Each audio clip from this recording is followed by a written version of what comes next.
Hello dear all, welcome back. हम discuss करने जा रहे हैं इम्पॉर्टेंट प्रॉब्लम। तो यहाँ पे आपसे पूछा गया है एरिया लार्जेस्ट रेक्टेंगल का जिसको हम इंस्क्राइब कर सकते हैं एक एलिप्स में, जिस एलिप्स का इक्वेशन आपको गिवन है कुछ ऐसा, x square upon a square plus y square upon b square. तो सबसे पहले मैं यहाँ पे इस एलिप्स का स्ट्रक्चर अगर आपके लिए बनाऊँ तो आप यहाँ देख पा रहे हो एलिप्स की जो इक्वेशन होती है उसके अकॉर्डिंगली ये हुआ आपका ओरिजिन वाला पार्ट। और यहाँ से अगर हम देखें तो बहुत सिंपल है, अगर मैं किसी पॉइंट को लेट कर लूँ P, इसी एलिप्स के ऊपर एक पॉइंट को मैंने लेट किया है P, तो डेफिनेटली ओरिजिन से उसका डिस्टेंस यहाँ x एक्सिस पे x होगा और y एक्सिस पे y होगा। सेम वे ये जो डिस्टेंस है ये भी x होगा और ये जो डिस्टेंस है ये y होगा।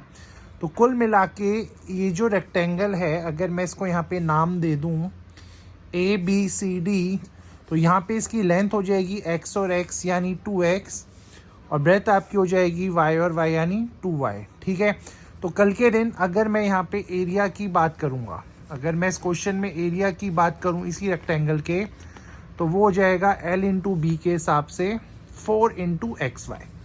फिर हम क्या करते हैं, फिर आपको मेरा स्टाइल पता है कि मैं किसी भी क्वेश्चन में ये अगर मेरा एरिया 4xy है तो मैं इसका स्क्वायरिंग करता हूँ और स्क्वायरिंग करने के बाद 16x² y² बना। अब इसका स्क्वायरिंग मैं इसलिए कर रहा हूँ बेटा क्योंकि हमें कहीं ना कहीं पता है जो एलिप्स की इक्वेशन है, एलिप्स की इक्वेशन आपको गिवन है ऐसे, और जो वैल्यू फ्यूचर में निकलेगी वो या तो x² की निकलेगी या वो y² की निकलेगी। ठीक है, तो इसी इक्वेशन के हम डायलेमा में ना फंसें, इस वजह से हमने ये इक्वेशन यहाँ पे ली है।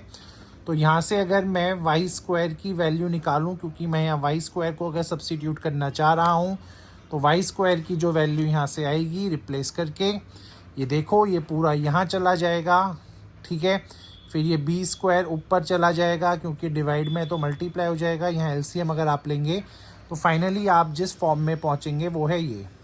अब मैं क्या कर सकता हूँ, इस y² की जगह मैं इस पूरे को अगर यहाँ पे पुट करूँ तो क्वेश्चन में अब हम और आगे बढ़ सकते हैं। और पुट करने के बाद अब आप देखो y² की जगह मैंने पूरा का पूरा यहाँ पे लिख दिया है इस फैक्टर को। ठीक है, अब मैं क्या करने जा रहा हूँ, ये है मेरे पास कांस्टेंट, तो कांस्टेंट का मुझे एज सच कोई ट्रबल नहीं आएगा। तो मैं अब यहाँ पे कराता हूँ सीधे के सारे डिफ्रेंशिएशन। अब यहाँ डिफ्रेंशिएशन करवाने से क्या है, देखो ये तो कांस्टेंट है, अगर मैं 16x² का a² से इंटू करवाता और इसका डिफ्रेंशिएशन करता तो आपको पता है 32x इंटू a² होता। सेम वे 16x² का इंटू अगर मैं इससे करवाता तो x की पावर 4 होती और 4 इंटू 16 64 होता है और x की पावर 4 x³ बनती है, कोई चैलेंज नहीं है। अगले स्टेप में आपको पता होता है आप इसको ज़ीरो रखते हैं, है ना। अगले स्टेप में वी आर अवेयर कि हम इसको ज़ीरो के अगेंस्ट रखते हैं।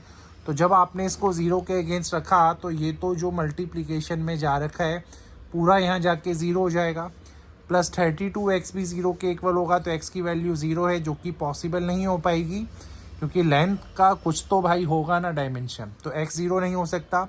फिर आपके पास ये बचा, तो यहाँ से जब आप इसको ज़ीरो के पास ले गए तो आपने देखा कि a का वैल्यू √2x हो गई, यहाँ माइनस नहीं हो सकता क्योंकि लेंथ नेगेटिव होती नहीं है, और x की वैल्यू आ गई a/√2।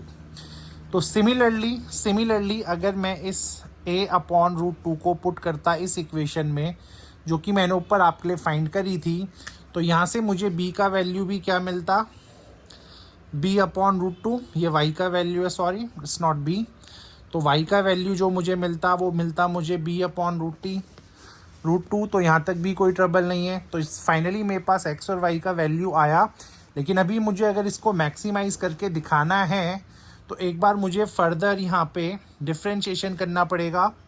ठीक है, और आपको पता है डिफ्रेंशिएशन जब मैं करूँगा तो अभी आप ऊपर यहाँ पे देख रहे थे, ये देखिए यहाँ पे आपने देखा था, थोड़ा सा मैं इसको जूम आउट और कर देता हूँ और अब पूरा ही देख लेते हैं। तो 32x का तो यहाँ पे क्या बन जाएगा, 32 बन जाएगा, a² एज इट इज़ रहेगा, और 64x³ का बन जाएगा यहाँ पे 92x²। है ना। तो ये आपको डिफ्रेंशिएशन समझ में आएगा। और अगर मैं एक्स की वैल्यू को, जो कि मैंने फाइंड करी थी ऊपर a/2, है ना, a/√2, अगर मैं उसको यहाँ पुट करूँगा तो ये 32a² माइनस 192 इंटू a²/2 यानी हो जाएगा 96। और 96 को अगर मैं माइनस करूँगा तो एक नेगेटिव वैल्यू आएगी। और नेगेटिव वैल्यू का मतलब है अब वैल्यू लेस देन ज़ीरो। और जैसे ही वो लेस देन ज़ीरो हो गया तो इट शोज़ कि मेरा जो एरिया है वो यहाँ पे मैक्सिमम आया है। तो मैक्सिमम एरिया आती ही मेरा एक पार्ट यहाँ पे ख़त्म हो चुका है। और जो मेरा एक्स और वाई का वैल्यू बिट आया था, क्योंकि मुझे यहाँ पे एरिया भी देना है, तो एरिया मेरा क्या था 4 इंटू एक्स वाई।